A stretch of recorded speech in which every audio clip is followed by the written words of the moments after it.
Hi guys, it's Aristotle, senior-based wedding and portrait photographer. So a couple of days ago, I did a video about shooting with V1.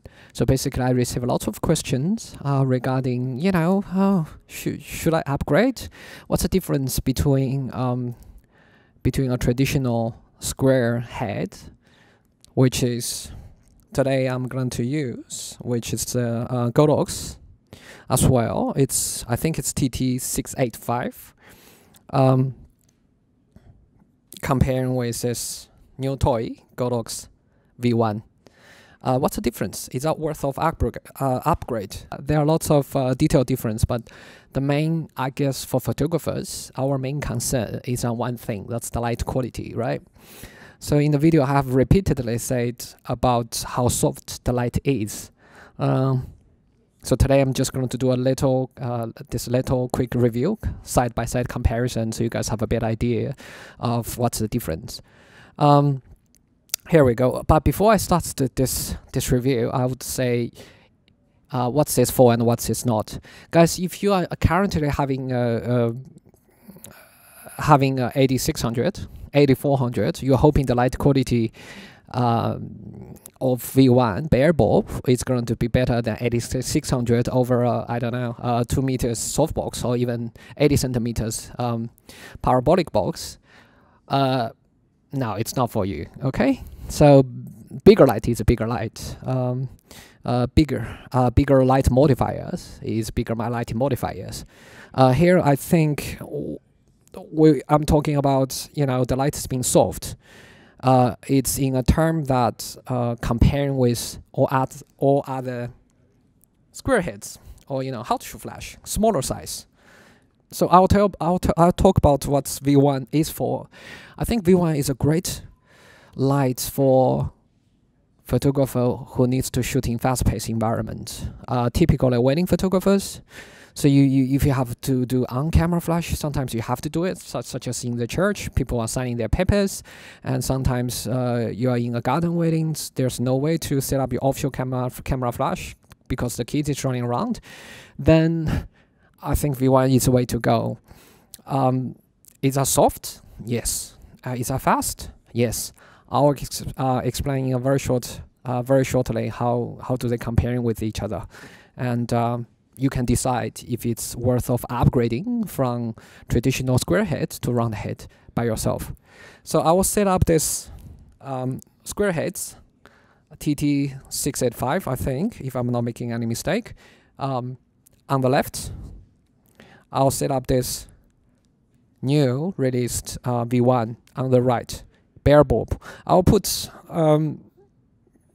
because it's relevantly short review. I'm not, if you want to compare, between Zoom 24 to Zoom Zone 135 or extra, you can go and look at the Godox official website or other people's review. To me, I think we're just looking at the light patterns, how soft that light is, and how can we use it. Does it make any sense? So I'll set up both lights on the Zoom 80 and comparing the light patterns side by side, and then we can look at the picture and talk about the difference. Yeah.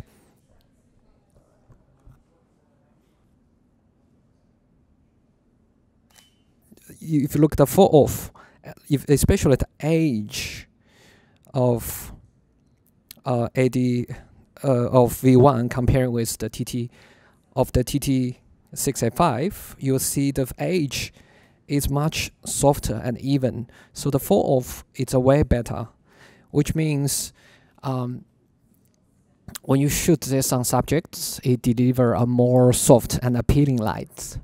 If you're shooting a portrait or wedding, you wouldn't see this obvious age on their body.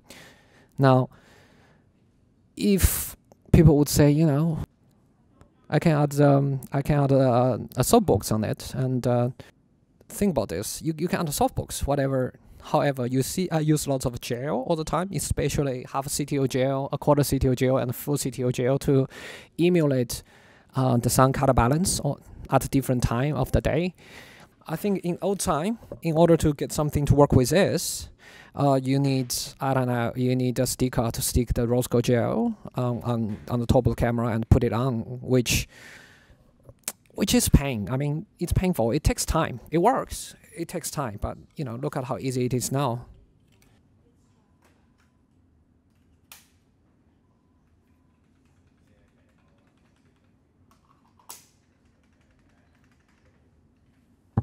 So it's very stable, and it wouldn't lose, and you wouldn't worry about the gels falling off and stuff like those. And it's relatively smaller size, so it would be easily packed in your bag. As a matter of fact, when I was shooting in Melbourne, I packed 3 lights in my camera all the time. In my camera bag all the time, with two mirrorless bodies, as well as the lenses. Does it make sense? So here is my very short review today about the difference between a round head and square head, and about the dome. As a conclusion, I will discuss about, you know, if it's worth upgrade or not. So it depends, really. Some people are driving a sedan, they're happy with it, and some people are driving a SUV and they're happy with it. Okay, I'll talk about what's V1 is not for. In my studio, I'll probably stay using 8600 Pro because it's just a bigger light. I can attach 2-meter softbox with it with no problem. It's faster recycling time, right? Because it's bigger battery. It's all electronic engineering thing, no doubt.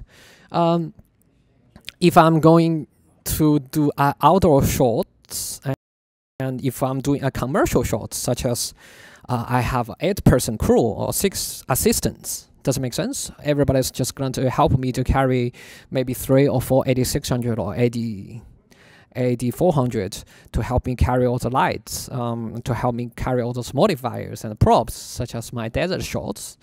You can see in my YouTube channel.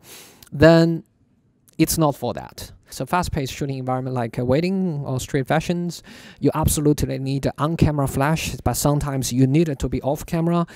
And with a beautiful even lights, one-stop solution for your light modifiers, I would say that V1 is the one to go. Or you're shooting some blogger photo in a coffee shop, you only got this chance to do 1 or 2 shots before it starts to bother other people. Then I think that's the flash for you. Is that worth upgrading? It's your decision to make.